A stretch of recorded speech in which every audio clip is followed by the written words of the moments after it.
Hi, Arkam.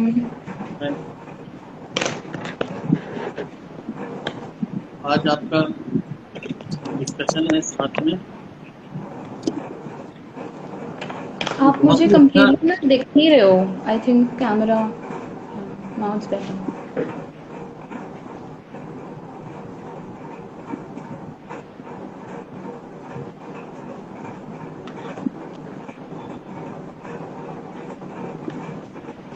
अभी की situation के हिसाब से आपने बहुत ही अच्छा टॉपिक सेलेक्ट किया है फीवर के ऊपर, क्योंकि बहुत सा थैंक यू। अभी अकॉर्डिंग हर फीवर कोविड का फीवर नहीं है, अदर फीवर भी है। और बिल्कुल homeopathic as a homeopathic physician हम लोग को सबसे डिफिकल्ट ये चीज हो जाता है, ये चीज बिल्कुल ठीक करना। होम्योपैथी के लिए कैंसर और ये सब बड़े डिजीज इजीली थोड़ा संभल जाता है, लेकिन फीवर जितना जल्दी हम लोग को रिकवर करना पड़ता है उतना जल्दी रिजल्ट आ नहीं पाता है। बिल्कुल तो बिल्कुल। इसके लिए हम लोग, हाँ, तो यहाँ पर एक्यूट डिजीज में मोस्टली फेलिंग होता है होम्योपैथिक फिजिशियन का। जी असल टास्क होम्योपैथिक फिजिशियन का यही है कि एक्यूट केस में जल्दी अगर निकाल ले। अगर एक्यूट केस ही की वजह से तो एलोपैथिक के पास वो लोग ज्यादातर जाते हैं, उन लोग का जी ज्यादा वैल्यू बिल्कुल। बढ़ जाता है कि आप लोग तो बुखार ठीक नहीं कर पाते हैं। तो आपने जो टॉपिक चुना है बहुत ही अच्छा, हम लोग स्टार्ट किए। Thank you so much, Arkam. First of all, I would like to thank you for inviting me on your platform, and congratulations on this new venture of yours that you've started. It's really gonna be great, I know. So, a very good evening to all the viewers. I think हमारे पास आज दो type की audience होगी। एक तो doctors होंगे and मेरे seniors भी हैं, और मैं उनसे बोलना चाहती हूँ कोई भी भूल चूक हो तो प्लीज़ माफ़ी। और अगर और ऑफ कोर्स मेरे जूनियर्स हैं एंड उनसे मैं यही बोलना चाहती हूँ कि आई जस्ट होप मैं आज जो भी शेयर करूँ वो आपके लिए यूज़फुल हो एंड आप अप्लाई कर पाओ, एक्चुअली एप्लीकेशन कर पाओ, विच इज़ इम्पॉर्टेंट। और जो नॉर्मल ऑडियंस है मैं उनसे बोलना चाहती हूँ, नो डाउट ये थोड़ा सा टेक्निकल होगा because it is more related to our homeopathy and everything related to the studies. But normal लोगों के लिए ये है एक कि अगर आप सुनेंगे तो आपको ये पता चलेगा कि जिस टाइप के क्वेश्चंस हम लोग पूछते हैं वो क्यों इम्पॉर्टेंट है। क्योंकि हमें मोस्टली आके यही बोलते हैं कि ये डॉक्टर साहब ये क्या पूछ रहे हो, ये क्या क्वेश्चन है। सो ये क्यों इम्पॉर्टेंट है हमारे लिए, अगर हम इस बारे में इतना डिस्कस कर रहे हैं that means very important for us. So okay, so let's start. हम लोग जानते हैं कि पैंडमिक की सिचुएशन चल रही है एंड एवरीथिंग, और ज़रूरी नहीं कि कोविड की वजह से ही फीवर आ रहा है जैसे कि डॉक्टर अरकम ने बताया। So what ever may be the name of the disease, हम होम्योपैथिकली जब ट्रीट करते हैं तो सिम्टम्स को ट्रीट करते हैं, पेशेंट को ट्रीट करते हैं, डिजीज को ट्रीट नहीं करते। We focus on the host and not the pathogen that is virus और बैक्टीरिया और एनीथिंग लाइक दैट। सो मैं आज ये बात करना चाहती हूँ कि हमें हिस्ट्री कैसे लेनी चाहिए for all the doctors present over है। मैं जानती हूँ कि सबको पता होगा कि हिस्ट्री टेकिंग हम कैसे करते हैं फीवर्स में, फीवर के केसेस में। बट क्या ऐसा कोई क्लू है या क्या ऐसी कोई फुटप्रिंट है जिसके पीछे हम चल सकते हैं, स्पेशली इस कंडीशन में जो कि पैंडेमिक की चल रही है। क्योंकि यहाँ ऐसा है कि क्लिनिकल प्रेजेंटेशन बड़ी सिमिलर मिलती है, और बीइंग अ होम्योपैथ हमें ये पता है कि अगर किसी एक के घर में फीवर है उस सबको एक मेडिसिन हम नहीं दे सकते हैं। वी ऑल नो दैट सबकी मेडिसिन अलग होगी अकॉर्डिंग टू इंडिविजुअलिटी। तो जहाँ इस कंडीशन में सब कुछ इतना सिमिलर लग रहा है तो हमें इंडिविजुअलिटी कैसे ढूंढनी है, क्या कोई क्लू है, क्या कोई फुटप्रिंट है जिसे हम ब्लाइंडली फॉलो कर सकते हैं। So I would like to answer this today. So although I'm sitting with my father for a very long time, around from 7 years, but since 2 years मैंने उनके साथ काफ़ी फीवर के केसेस देखे हैं, स्पेशली जब से पैंडमिक स्टार्ट हुआ है 2020 से लेकर अब तक। एंड मैंने काफ़ी सीखा है उनसे कि इस टाइप के केसेस में जहाँ पे बहुत सिमिलर चीज़ें, सिमिलर प्रेजेंटेशंस हैं, तो हमें कैसे we have to dig in deep and हमें कैसे 153 अफोरिज्म को दिमाग में रखकर निकालनी है मेडिसिन, टोटलिटी पे प्रिस्क्राइब करना है। सो जो क्लू मैं बात कर रही हूँ वो क्लू हमें मिलता है स्टेजेस में फीवर की। फीवर की हम जानते हैं स्टेजेस क्या होती हैं, चिल, हीट एंड स्वेट। तो जो चिल और हीट है स्पेशली ये दोनों स्टेजेस हैं, इसमें हमें क्लू मिलता है, बहुत ही इंपॉर्टेंट क्लू मिलता है। और मैं आज उसी के बारे में बात करूंगी। फॉर एग्जाम्पल हमारे पास पेशेंट आता है और बताता है डॉक्टर साहब मुझे फीवर है, 2 दिन से फीवर है। हमारा जो क्वेश्चन होता है वो ये होता है कि फीवर आपको आया तो क्या ठंड लग के आया था फीवर? तो पेशेंट मोस्टली ये बताता है हाँ जी ठंड लगी थी। हमारा नेक्स्ट क्वेश्चन होना चाहिए कहाँ लगी थी ठंड, कहाँ से चिल बिगिन हुआ था, दिस इज द क्लू। तो पेशेंट मोस्टली आपको यही बोलेगा अरे डॉक्टर साहब वो तो फुल बॉडी में ही लगी थी, आप ये क्या पूछ रहे हो। तो यहाँ पर जो नॉर्मल लोग हैं मेरे साथ, आई जस्ट होप कि आपको लोगों को भी इंपॉर्टेंस पता चले अगर आप होम्योपैथिक ट्रीटमेंट लेना चाहते हैं, लेते हैं, कि चिल मतलब जो ठंड लगी थी वो किस पार्ट से शुरुआत हुई थी ठंड लगने की, कहाँ से चिल बिगिन हुआ था। और इसके साथ साथ एक और चीज होती है कि जब बहुत तेज कपकपाहट होती है दैट इज शिवरिंग, और अगर ठंड नहीं लगती पर पार्ट कोल्ड है टच करने पे दैट इज कोल्डनेस। तो ये तीनों चीजें बहुत ज्यादा इंपॉर्टेंट है, चिल, शिवरिंग एंड कोल्डनेस। इसकी हिस्ट्री लेना एंड इसकी लोकेशन जानना। सो मैं थोड़ा सा पहले फ्रेमवर्क बता रही हूँ and then I will discuss the cases कि एग्जैक्टली कि कैसे होता है। Then the next is heat stage, जिसमें पेशेंट को फीवर होता है। और हमारा नेक्स्ट क्वेश्चन होता है कि अच्छा जब आपको फीवर आता है तो सबसे ज्यादा गर्म बॉडी का कौन सा पार्ट लगता है। सो पेशेंट का बहुत बार ऐसा भी होता है कि हमें पूछने की जरूरत नहीं पड़ती, पेशेंट खुद ही बताता है कि डॉक्टर साहब जब मुझे फीवर आया तो ऐसा लगा मेरी तो आंखें ही उबल गई, इतना ज्यादा गर्म लग रहा था। That is the striking symptom अब हमारे लिए कि पेशेंट खुद से ही बता रहा है हीट स्टेज में जो हम लेना चाहते हैं इन्फॉर्मेशन। और जो पेशेंट नहीं भी देता इन्फॉर्मेशन, अगर हम उसे थोड़ा इंसिस्ट करें तो वो जरूर देगा, बिकॉज जब हम पेशेंट को थोड़ा पूछते हैं तो पेशेंट सोचता है उस बारे में एंड जरूर सोचता है कि एग्जैक्टली कहाँ पर हीट लगी, कहाँ पर गर्म लगा था या कहाँ नहीं लगा था, शुरुआत कहां से हुई थी। Main symptom, main thing is this. Then is sweat. Sweat के सिम्टम में बताना चाहूंगी, आजकल पेशेंट्स मोस्टली क्रोसिन लेकर आते हैं तो ये सिम्टम काफी ऑल्टर्ड हो जाता है। तो हमारे लिए ये जो स्वेट का सिम्टम लेना काफी रिलायबल नहीं रहता है, बिकॉज ऑलरेडी बहुत स्वेटिंग होती है आफ्टर इस टाइप की कोई मेडिसिन ले लो तो। सो चिल एंड हीट को अगर हम इंक्वायर करते हैं तो हमें फुटप्रिंट्स मिलेंगे कि हमें कहाँ बढ़ना है आगे। बेसिकली जब हमें कुछ नहीं मिल रहा होता, स्पेशली इस टाइप की कंडीशन में जब पेशेंट इज प्रेजेंटिंग नथिंग, बस फीवर आया डॉक्टर साहब 99 फीवर है बस, और तो कुछ नहीं है डॉक्टर साहब बस यही है। तो इन केसेस में हमें ऐसे आगे बढ़ना चाहिए। This I am learning from my father, और 2 साल से मैं काफी देख पाई हूँ, सीख पाई हूँ, और मैंने एप्लीकेशन भी देखा है। I am not talking anything bookish, but मैंने एप्लीकेशन देखा है एक्चुअली इस चीज का, और बहुत अच्छे रिजल्ट्स भी देखे हैं। Next is modalities. We all know कि हम लोग मोडालिटीज लेते हैं, बट टाइम मोडालिटी अगेन, क्योंकि एलोपैथिक मेडिसिन लेते हैं पेशेंट्स फॉर फीवर, तो वो भी कहीं ना कहीं हमारे रिलायबल नहीं रहता। सो चिल एंड हीट, ये दोनों स्टेजेस हमारे लिए बहुत ज्यादा इंपॉर्टेंट है अभी के लिए जो कंप्लेन है फीवर की। सो एक और चीज मैं डिस्कस करना चाहती हूँ कि नो डाउट सब पेशेंट्स एलोपैथिक मेडिसिन लेकर आते हैं, बट हमारे लिए एक ऐसा सिम्टम बहुत इंपॉर्टेंट हो जाता है जो एलोपैथिक दवाई लेने के पहले था, एलोपैथिक दवाई लेने से के दौरान भी रहा और बाद में भी रहा। मतलब शुरू से लेकर एंड तक है वो, चाहे उसने कोई भी मेडिसिन ले लियो, एलोपैथिक मेडिसिन भी ले लियो। तो ऐसे सिम्टम्स बहुत इंपॉर्टेंट हो जाते हैं हमारे इस टाइप के केसेस में। सो चिल, हीट और स्वेट अगर उसने क्रोसिन या पैरासिटामोल नहीं ली है, और ये सिम्टम जो शुरू से लेकर एंड तक लास्ट कर रहा है, दैट लॉन्ग स्टैंडिंग सिम्टम जो परसिस्ट कर रहा है, जो कि अपनी जगह स्टबन है। और ऑफ कोर्स फिजिकल जर्नल्स और mental journals very very important, बहुत इंपॉर्टेंट है, बट जिन केसेस में हमें सिग्निफिकेंटली नहीं मिल पा रहे हैं या फिर मिल भी पा रहे हैं तो नथिंग, मतलब एग्जैक्टली नहीं समझ आ पा रहा है कि एग्जैक्टली कहाँ जा रहा है case. So this is a short gist जो मैं सीख पाई हूँ, जो मैं बता पाई हूँ, एंड जो मैं सीख भी रही हूँ, और काफी 2 साल से I am really learning hard.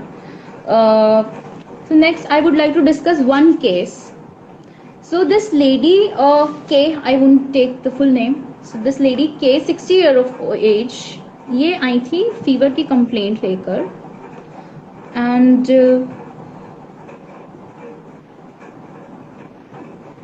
ये जो लेडी है के 60 ईयर ऑफ एज, ये आई थी अपनी कंप्लेंट लेकर फीवर के साथ, एंड इनको काफी टाइम से फीवर था, आरटीपीसीआर नेगेटिव था।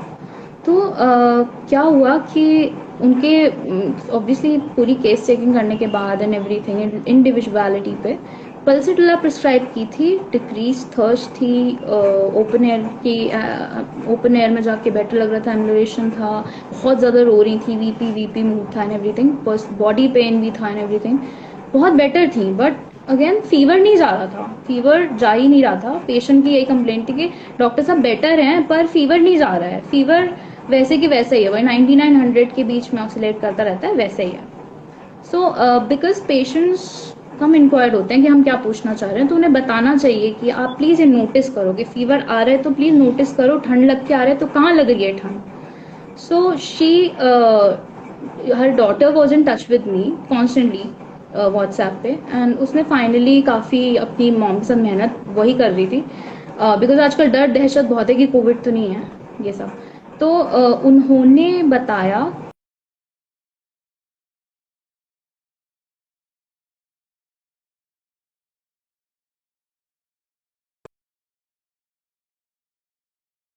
पे चिल बिगिन करता है थाइस पे. Finally she noticed it. तो हमें और कुछ सिग्निफिकेंट नहीं मिल रहा था, patient was all together better.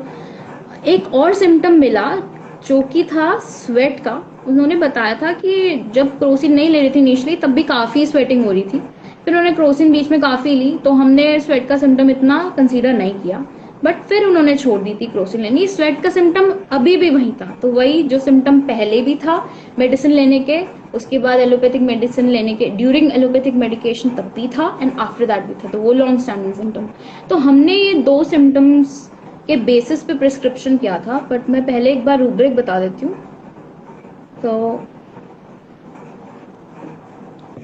So BBCR से रिपर्टराइजेशन किया था. Chill chapter, partial chill, lower extremities, thighs begins in. ये एक रूब्रिक है जिसमें सिंगल मेडिसिन दी हुई है थूजा. ये चिल बिगिन करता है थाइज से, और आई डोंट नो मैं दिखा पाऊंगी अभी या नहीं, but I will try my best. So this is the, if दिख पा रहा है सबको, partial chill, lower extremities, thighs begins in. So this was the symptom, this was the rubric and this was single medicine given. तो फिर जब हमने sweat पे ध्यान दिया तो स्वेट का सिम्टम इतना ज़्यादा प्रोमिनेंट था कि पहले भी था, ड्यूरिंग एलोपैथिक मेडिकेशन भी था एंड आफ्टर दैट भी था. सो फाइनली थूजा प्रिस्क्राइब की थी LM1 में. सो पहले मैं रिजल्ट बताने से पहले मैं थूजा का एक बस स्वेट बता देती हूँ. पेशेंट को कैसा स्वेट था. पेशेंट का जो स्वेट था वो बैक पे था, थाइस पे था, जेनाइटल्स पे था, ऑफेंसिव था, ड्यूरिंग स्लीप था. तो ये स्वेट का सिम्टम था और प्रोफ्यूज स्वेट था, बहुत ज्यादा स्वेटिंग होती थी. So this was a symptom जो कि शुरू से चलता आ रहा था एंड तक, और कहीं ना कहीं हमने इग्नोर किया था बिकॉज वी थॉट कि एलोपैथिक मेडिकेशन की वजह से भी प्रोफ्यूज हो सकता है. सो एलेंस में थूजा जो ड्रग है उसमें स्वेट के सिम्टम्स दिए हुए हैं और बहुत प्रॉपरली मार्क्ड है. सो फर्स्ट जो दिया है that is only on uncovered parts, जैसे कि पाम्स हो गए, और फिर है सेमीकोलन और all over except the head, head के अलावा और भी कहीं और कहीं नहीं. Then again semicolon when he sleeps, मतलब during sleep. Then again when he sleeps, stops when he wakes, जब सोता है तब, बट जब उठता है तब नहीं होता. Semicolon profuse, then sour smelling fetid at night, perspiration smelling like honey on the genitals. So ये स्वेट का सिम्टम भी कंफर्म हो गया था थूजा का. Finally thuja LM1 was given and although patient was better, but वही जो fever नहीं आ रहा था. नेक्स्ट डे से हर डॉटर टोल्ड मी कि फीवर नहीं आया है सुबह से, क्रोसिन भी नहीं दी है, और काफ़ी टाइम तक she was in touch with me. Fever नहीं आ रहा था, मतलब जो ये फीवर नहीं जा रहा था. Finally thuja was a drug, and I really want to thank Academy of Quest also. I really want to make this testimony because BBCR repertory, we, as students, we generally we are really biased. Like हम cantt use करते हैं, हम कोई ना कोई ऐसी books use करते हैं बट यूज़ करनी चाहिए, सारी यूज़ करनी चाहिए, बट BBCR रिपोर्टरी की जो इम्पोर्टेंस मैंने अकेडमी ऑफ क्वेस्ट में सीखी, मुझे नहीं लगता ऐसा कोई भी दिन है जो मैं अपने क्लिनिक में आती हूँ और मैं रोज़ खुलती नहीं हूँ उस रिपोर्टरी को या यूज़ नहीं करती हूँ. So I really want to thank academy of quest lectures also and seminars also and the classes also. So this was the magic of homeopathy in this case, जिसमें फीवर नहीं जा रहा था. So yeah, this was one case जिसमें chill की जो importance मैं बता रही थी कि एक जो क्लू है कि बिगिन कहाँ होता है चिल, कहाँ से ठंड लगनी शुरू होती है, वो बहुत इंपॉर्टेंट है, जो हमें इस केस में मिला. Lower extremities thighs begins in, that is the medicine was thuja. और ऐसा नहीं है कि हमेशा हमें सिंगल मेडिसिन ही मिलेगी. BBCR रिपोर्ट इवन कैंट में हमें बहुत प्रॉपरली रूब्रिक्स मिले हुए हैं, दिए हुए हैं. We just have to inquire from the patient and select the medicine. Next case I would like to discuss. Just a minute.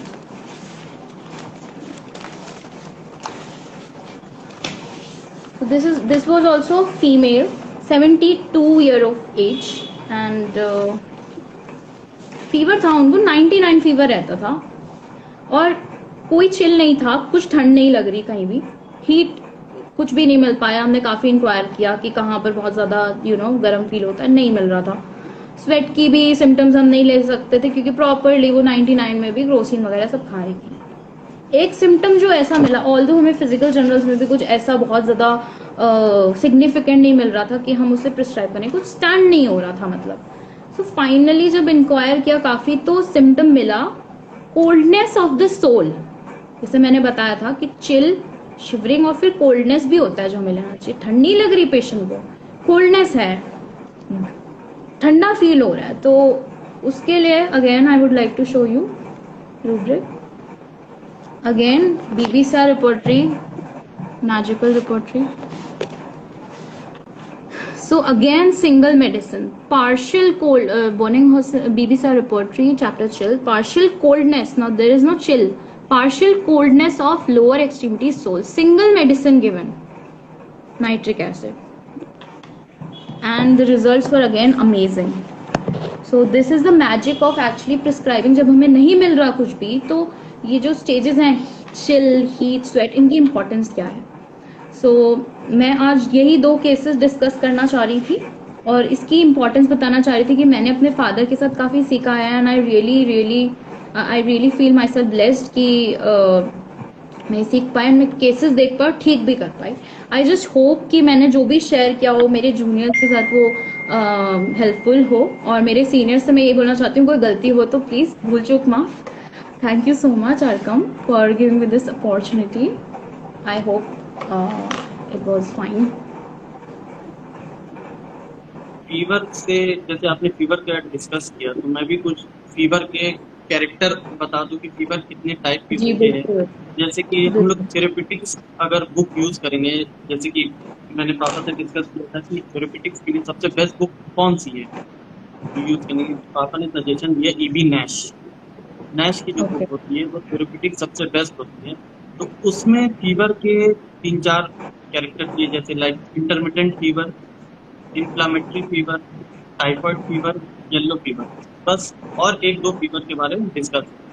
तो intermittent fever 17 drugs EB Nash में लिखा हुआ है. 17 ड्रग्स है, लाइक चाइना है, आर्सेनिक है, Rhus tox है, एपिस्मेल है, यूबिटोरियम है, फॉस्फोरिक एसिड है, इग्निशिया है, नाइट्रम यूरो और भी है.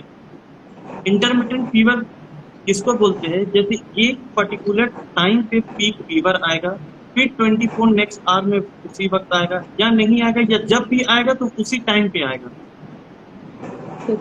पर्टिकुलरली उसका टाइम रहेगा, या फिर नेक्स्ट डे करके आएगा, या फिर जब आएगा तो रिपीटेड में ही आएगा. तो उसमें इतनी ड्रग है.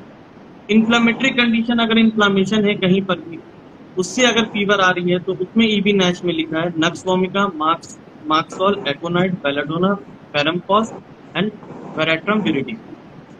टाइफाइड फीवर में 23 ड्रग है, 23 मेडिसिन है EB नैश में, जिसमें कि जो कार्बोवेज, बैक्टीरिया, हायोसमस, लैक्टोसिस, जल्सीनियम, सोराइनम, पायरोजिन, रस्टक, इससे हम लोग को सजेशन मिलके और क्वेरी करके उससे मेडिसिन ले सकते हैं. और एक यहाँ पर रेपर्टरी का जो यूज है, जैसे कि आपने बीवीसीआर का बताया कि इम्पोर्टेंस क्या जी है रेपर्टरी का, तो मैंने जितने लोग को देखा है, मैंने अधिकारी सर को भी देखा है और पापा को भी देखा है, पंकज सर को भी देखा है, मैंने ऐसे लोग को कि वो जो सिंगल जो रेमेडी होता है कि मतलब कि सिर्फ उस रूब्रिक का सिर्फ सिंगल रेमेडी है, बिल्कुल बिल्कुल, उसका मैंने भी बहुत देखा है। अच्छा रिजल्ट मिलता है।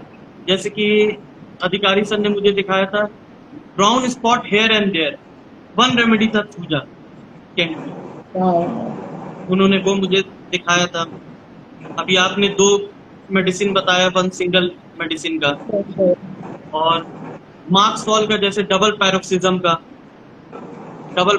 वन सिंगल रेमेडी है मार्क्सॉल, जी तो उसका बहुत इम्पोर्टेंस है। और जैसे कि फाटक रेपर्टरी है, कौन सा है फाटक रेपर्टरी, उसमें भी आपको फीवर के बारे में बहुत मिलेगा। तो इसमें एक मतलब कि मैं गलत नहीं बोलूंगा, मतलब एक इम्पोर्टेंस दिखाना चाहूंगा कि क्या है क्या नहीं। जैसे कि फाटक रेपर्टरी में बोलता है फीवर विदाउट थर्स्ट, तो उसमें 4 रेमेडी दिया है, कैमोमिला, सीना, इग्नेशिया, पल्साडीना। ये 4 रेमेडीज का सजेशन है कि फीवर जब भी आएगा उसके साथ थर्स्ट नहीं आएगा। लेकिन अगर यही आप एलेंस की नोट अगर पढ़ती हैं तो उसमें एसिटिक एसिड में अगर देखिएगा तो एसिटिक एसिड बोलता है कि बहुत थर्स्टी है, लेकिन जब उसको फीवर आएगा तो उसको थर्स्ट नहीं रहेगा। तो सबसे मेन, और ये बोल्ड लेटर में वाओ, उसका सजेशन है, acetic acid but no thirst in fever.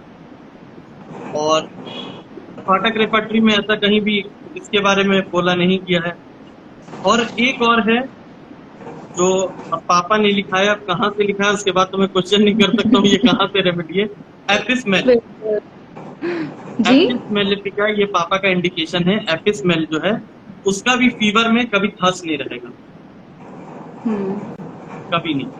और जैसे कि कल भी मैंने डिस्कस किया था एक केस फीवर का, तो ऑक्सीलेटिंग फीवर मैंने बताया था कि मतलब कि ऑक्सीलेटिंग फीवर क्या होता है।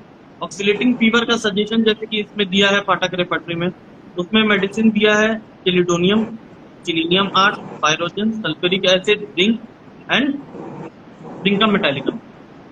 तो लेकिन इसमें चिलीनियम आर्ट का बहुत ही अच्छा रोल है, क्योंकि ये मेरे साथ एक इंसिडेंट हो चुका बहुत पहले। मेरा भी डेंगू का फीवर आया था, तो उसमें भी ऐसे ही हो रहा था। फीवर स्टार्टिंग तो बहुत हाई राइज फीवर था, लेकिन बाद में आ रहा था जा रहा था, रुक रहा नहीं था। तो उसके बेसिस में पापा ने मुझे चिनिनियम आर्ट दिया था, बहुत अच्छा इसका रिजल्ट हुआ था। और एक फीवर की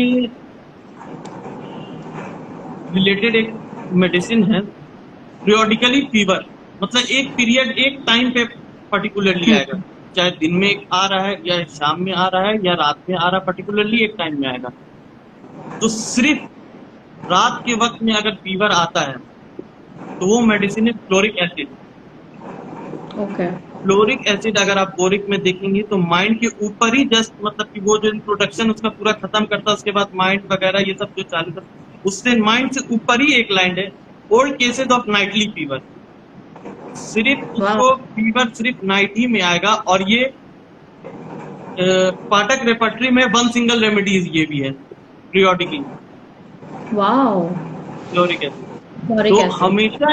तो हमेशा सिंगल रेमेडी का अगर इम्पोर्टेंस रेपर्टरी में अगर मिलता है तो वो बहुत ही स्ट्रॉन्ग। एग्जैक्टली, इसमें और कुछ सजेशन नहीं, उसमें और कुछ सजेशन नहीं लेके आदमी डायरेक्ट दे सकता है, लेकिन अगर मल्टीपल में आ गया तो हम लोग को थोड़ा मटेरिया में जाना पड़ेगा। बिल्कुल, तभी मैंने सिंगल मेडिसिन वाले डिस्कस करने चाहिए एंड मैंने काफी हमेशा मैंने देखा है, हाँ हमेशा सिंगल रेमेडी का तो पर्टिकुलरली एकदम मिलता ही मिलता है, एकदम ठीक होता है। जैसे कि एक आप रेपर्टरी कैंट रेपर्टरी में जैसे कि फेस के बारे दिया हुआ, फेस में acne right sided single bunch of redness के साथ रहेगा, बंच ऑफ, और राइट साइडेड अगर रहेगा वन सिंगल रेमेडी है Causticum. Acne right sided bunch of अगर पूरा रहा तो वन सिंगल रेमेडी है कॉस्टिकम।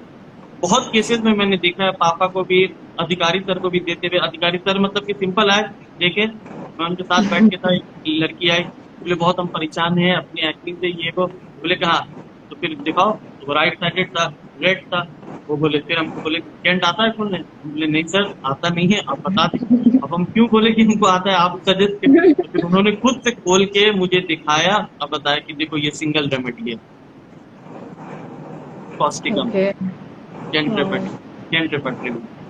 और यहाँ एक और ब्यूटी, जैसे मटेरिया और रेपेट्री का मैं सिमिलर दिखाना चाहूंगा। जैसे कि फीवर, नॉइजेस, फीवर उसको आ रहा है, आवाज सुन के, चिल्ला चिल्ली सुन के, हर जगह से आवाज आ रहा है, उससे उसकी फीवर इंक्रीज हो रही है या फीवर उसको आ रहा है। तो वन सिंगल रेमेडी इसमें भी ब्राइनिया दिया हुआ है, फाटक रेपेट्री में। फाटक रेपेट्री, ओके। फाटक, वन सिंगल रेमेडी ब्राइनिया। और एलेंस की नोट में बोल्ड सिम्टम है इसका, एनी मोशन। अब किसी का भी मोशन हो तो वो तो उसके कंप्लेन, चाहे वो फीवर हो या कुछ भी हो, वो इंक्रीज करेगा कंप्लेन। और यहाँ पे नॉइजेस के साथ फीवर दिया ब्राइनिया वन सिंगल रेमेडी। और जैसे कि आपने चीज बिगेन हाई बोला है, तो इसमें फाटक रेपेट्री में कहीं नहीं दिया हुआ सूजा के बाद। PBCR is amazing, yaar. I mean, PBCR is amazing. और स्वेटिंग, जैसे कि बहुत आपने जैसे अभी बताया स्वेटिंग का इम्पोर्टेंस बताया फीवर में। तो फीवर है और स्वेट एकदम एब्सेंट है, एकदम बिल्कुल भी नहीं है, एकदम ड्राई है, एकदम स्वेटिंग का कहीं ये नहीं है। फीवर है, जब इसको फीवर आता है इसको स्वेटिंग नहीं होता है। स्वेटिंग हमेशा ऐसे ही इसको फीवर स्वेटिंग रहता है, लेकिन फीवर के दौरान इसको स्वेटिंग नहीं रहता है। तो उसमें आर्सेनिक, बेलाडोना, ब्राइनिया, जेल्सीनियम, नट मॉस्काटा। ओके। और स्वेटिंग के साथ, अगर स्वेटिंग से आराम मिलता है, अगर फीवर में आता है, तो आर्सेनिक, लाइकोपोडियम, रस्टक्स। ओके। लेकिन फिर बात वही आ जाता है कि मतलब एज अ कॉन्स्टिट्यूशनल अगर हमको कुछ मिलता है सीधा वही एग्जैक्टली। और नहीं, सिंगल मेडिसिन वो बहुत अच्छा काम कर रहे हैं, लिटरली मैंने बहुत देखा है, हम सीखा भी बहुत है इससे, लिटरली। लेकिन यही है कि जब कॉन्स्टिट्यूशनल जब बहुत अच्छा मिल जाता है तो फिर इसमें और कुछ देखना नहीं मिलता। जब वो पूरी किस्म का, जैसे कि मेरा एक केस था, मैंने बहुत बार बोला है, अब बहुत लोग इसमें सुने भी होंगे, अब फिर बार बार बोलना ठीक भी नहीं रहता कि एक ही केस बार बार बोलते रहते हो। प्लीज डिस्कस अर्कम, प्लीज डिस्कस। तो एक दिन मुझे बाहर जाना था कहीं घूमने के लिए, तो मैंने पापा से परमिशन, बहुत पहले की बात है जब मैंने होम्योपैथिक ज्वाइन नहीं, आई थिंक 12 के टाइम में, तो क्या उतना अलाउ नहीं मिलता था बाहर जाने के लिए। बहुत मुश्किल से परमिशन मिला था फ्रेंड लोग के साथ जाने के लिए। तो उस जाने से पहले ही एक रात में मुझे फीवर आया, फीवरिश फीलिंग लगा। तो मैंने बोला नहीं, हमने अगर बता देंगे तो ये फिर कैंसिल हो जाएगा, रात तक ठीक हो जाएगा, देखते हैं सुबह तक क्या। तो सुबह तक ठीक था, नॉर्मल, फिर आया नहीं, मैं चला गया। तो रास्ते में मैं जब ट्रैवल कर रहा था तो फिर उसके बाद बहुत फीवर आने शुरू हो गया। तो मैंने अपने फ्रेंड को देखा और वो लोग भी मेरे देखे, तो बहुत फीवर था, पूरा एकदम कॉन्शियसनेस जा रहा था। तो फिर उन्होंने बोला कि चलो, मैंने बोला कि अब हम जा नहीं सकेंगे, हमको रिटर्न घर भेजिए। तो फिर उन्होंने बोला कि नहीं, इतना फीवर है, पहले डॉक्टर के पास चलो, उसके बाद फिर वहाँ घर चलो, घर में मेरे 4 डॉक्टर है, हम ठीक हो जाएंगे। डॉक्टर बाद में मेरे घर ही में डॉक्टर बहुत ज़्यादा। तो उन लोगों का मतलब कि हाई राइज फीवर, मतलब इतना कि छूने से पता चल रहा था कि हाँ फीवर है प्रॉपर। अब उन लोग का मतलब कि एक माइंड सेट रहता है कि फीवर में मतलब कि पैरासीटामोल वगैरह ये सब खाएंगे तभी ठीक होगा, अदरवाइज नहीं होगा। उन लोग का अब फ्रेंड लोग बहुत क्लोज होते तो उन लोग का अब्रप्टली आंसर भी होता है, आंसर था कि हाँ मीठी गोली से ये बुखार नहीं उतरेगा। तो फिर हम बोले कि नहीं, पहले घर छोड़ दो। तो उन्होंने जैसे भी मुझे घर पहुंचाया, पूरे गेट तक मेरे आके मुझे डोर तक पूरे छोड़ा। फिर उसके बाद वो लोग गए, मैं बैठा, पापा प्रे कर रहे थे, पढ़ रहे थे। फिर बहन को भेजे डिस्कस करने के लिए, सिम्टम लेने के लिए। एक तो मुझे बोलने का बिल्कुल भी दिल नहीं था, एकदम चुपचाप मैं रहूं। और क्वेश्चन पे क्वेश्चन जब चल रहा था, अब जानने की बताएंगे नहीं तो ये मेडिसिन भी नहीं आएगा। पानी का प्यास, sweating, right sided, left sided, इतना इरिटेशन हो रहा था, कुछ भी अच्छा नहीं लगा था। तो इतना पूछ के हम कुछ बोल ही नहीं। तो फिर और फिर पापा को वो बताई कि आगे कुछ बता नहीं पा रहा है, तो पापा थोड़ी देर बाद आए। तो फिर पापा बोले, बैठे रहे बहुत देरी, 5-10 मिनट बैठे रहे, कुछ बोले नहीं। उसके बाद उन्होंने पूछा, पानी पियोगे? पानी ला के दो इसको। तो हम बोले नहीं, प्यास एकदम नहीं लग रहा। फिर उन्होंने मेरा हाथ पकड़ के बहुत देरी हाथ पकड़े रहा, फिर बैठ के रहे। फिर बोले कि ये पकड़ के है, खराब तो नहीं लग रहा, अच्छा लग रहा है कि हम पकड़ के है? हम बोले दिल कर रहा है ऐसे पकड़ के बैठे रहिए। तो उन्होंने कहा पल्सर टीला 1M, इसको ऑल्फेक्शन में। वाओ मतलब कोई वाओ क्वेश्चनिंग नहीं हुआ, क्वेश्चनिंग कुछ नहीं था। तो उन्होंने पल्सर टीला 1M दिया। 15 मिनट के इंटरवल में दो डोज मैंने लिया था, वो भी ऑल्फेक्शन में, एक ड्रॉप खाली टंग पे। तो with in half an hour या 1 आवर के बाद पूरा स्वेटिंग हो गया, पूरा फीवर उतर गया पूरा। अब मतलब फीवर उतर गया तो बहुत, हम रेस्टलेस इंसान है, हमको बेड पे रहना अच्छा नहीं लगता। जब उतर गया तो फिर ठीक है, नॉर्मल रहो। फिर एक्सर्शन मेरा शुरू हो गया थोड़ा देर बाद। तो पापा बोले कि नहीं एक्सर्शन मत करो, रेस्ट करो, एक्सर्शन की वजह से कहीं फिर आ जाएगा। हम बोले नहीं अब नहीं आएगा, जैसा जिस तरह से उतरा है अब वो नहीं आएगा। लेकिन फिर मैंने देखा शाम में फिर वैसा डेवलप होने लगा, हल्का हल्का फीवर आने लगा। तो फिर तो बोले कि पापा फिर आ रहा। पापा ने मना किया कि मैंने बोला था कि रेस्ट करो। पापा बोले पानी का प्यास है? बोले अभी भी एकदम नहीं। बोले एक डोज और ले लो मैंने उनका। तो वो लिया है। उसके बाद से बहुत टाइम तक, जो मुझे डेंगू हुआ था 2nd ईयर या 3rd ईयर में, उस वक्त ही फीवर आया। उस दौरान में पूरे पीरियड में हमको फीवर नहीं आया, पूरे लॉन्ग टर्म तक। Amazing, wonderful. कभी कभी नई क्वेश्चन करने पर भी रेमेडी मिल जाता है। बिल्कुल। क्वेश्चन पूछते नहीं आदमी को, जैसे कि ये था अंदाज पानी का प्यास है कि नहीं, ये पूछने के बजाय कि पानी पियोगे, तो उससे भी इंसान को आंसर मिल जाता है कि हाँ। जरूरी नहीं कि आदमी प्यास के पीछे, थर्स्ट के पीछे ऐसे भागे कि मतलब कितना प्यास लग रहा है, ज्यादा है, कम है। कभी पेशेंट इतना इरिटेट हो जाता है। हम तो एज अ उस टाइम होम्योपैथिक नहीं शुरू किए थे, लेकिन बचपन से देखते आए, ये तो समझता कि हाँ क्या क्वेश्चनिंग पे आंसर होता है। जब हम लोग को इरिटेशन हो रहा है, अच्छा नहीं लग रहा, तो पेशेंट लोग जो नहीं समझता उन लोग को कितना इरिटेशन होता होगा। उस दिन इस चीज का रियलाइज हुआ कि पूछने के भी एक तरीका होता है, मैनर होता है। बिल्कुल। तो इसीलिए तो हेनेमन ने अफोरिज्म 1 में फिजिशियन कहा, डॉक्टर नहीं कहा कि आपको फिजिशियन बनना होगा, डॉक्टर नहीं बनना होगा। वाओ। बस ये बहुत अच्छा केस था जो मैंने बहुत बार मैंने रिपीट किया है, बहुत बार मैंने बताया है। और एक पंकज अंकल का केस था। एक पंकज अंकल नेमिनाथ में, हाँ पंकज अंकल नेमिनाथ में आए थे, तो अपनी केस डिस्कस किए थे, वो बता रहे थे। तो बहुत एम्स से रिजेक्ट हुआ हुआ केस था, एम्स वालों ने रिजेक्ट कर दिया था। उसके बाद तो पेट का स्टमक का कोई प्रॉब्लम था, बहुत मेलिग्नेंसी डिजीज था या क्या था, वो प्रॉपर डिजीज याद नहीं आ रहा। तो वो सिम्टम बताए थे कि अम्बलाइकल के पास उसको ऐसा पेन रहता था। तो उन्होंने कैरेक्टर पूछा कि पेन का कैरेक्टर क्या है। तो वो पेशेंट बताया कि मतलब कि पेन मुझे ऐसा लगता है कि अंदर की तरफ कोई खींच रहा है, अंदर की तरफ पेन लगता है कि कोई स्ट्रेच कर रहा है। तो उस दिन उन्होंने बताया कि ऐसा सिम्टम प्लम्बम मेट का होता है, चाहे कोई भी डिजीज हो। अगर आपको ऐसा कैरेक्टर मिलता है अम्बलाइकल अराउंड की स्ट्रेचिंग पेन कोई अंदर की तरफ अगर खींच रहा हो, तो उसके लिए प्लम्बम मेट। तो मेरे साथ इंसिडेंट हो गया, जब मैं वहाँ क्लास करके फिर जब यहाँ आया आफ्टर 2-3 मंथ, जब यहाँ पापा के साथ क्लिनिक में था, तो एक ऐसी पेशेंट मिल गया, लेकिन उसका अम्बलाइकल के पास नहीं, जेनाइटल एरिया के पास ये सिम्टम था कि मतलब कि उसको ऐसा पेन होता था स्ट्रेचिंग लाइक कि अंदर की तरफ कोई खींच रहा है। तो पापा पूछे क्या मेडिसिन दोगे। पापा का हमेशा ये रहता है रिस्पॉन्स, क्या मेडिसिन दोगे बताओ। तो हमने कहा प्लम्बम मेट। पापा बोले कौन बताया। तो हम बोले पंकज सर का क्लास हुआ था, तो उन्होंने ये सब बताया था। बोले फौरन जाओ कॉल करो, उनको थैंक यू बोलो कि आपने जो बताया था मैंने आज वो देखा है। अरे तो फिर वाह। मैंने फोन किया था, तो उस वक्त लगा नहीं, तो फिर मैंने बोला कि नहीं मैं उनको खुद से सामने से बोलूंगा। जब लास्ट एकेडमी ऑफ क्वेस्ट का सेमिनार हुआ था आई थिंक 2019 में, तो मैंने उनको ये शेयर किया था, बताया था। अच्छा, वाओ। एक चीज भी सीख के अगर वो मिल जाए तो वो बहुत होता है, लाइफ टाइम के लिए बहुत होता है। मैंने भी आज तुमसे बहुत सीखा यार, थैंक यू सो मच। बहुत अच्छा लग रहा है ऐसे। This venture is really good, I mean the initiative which you have taken is great, या ग्रेट।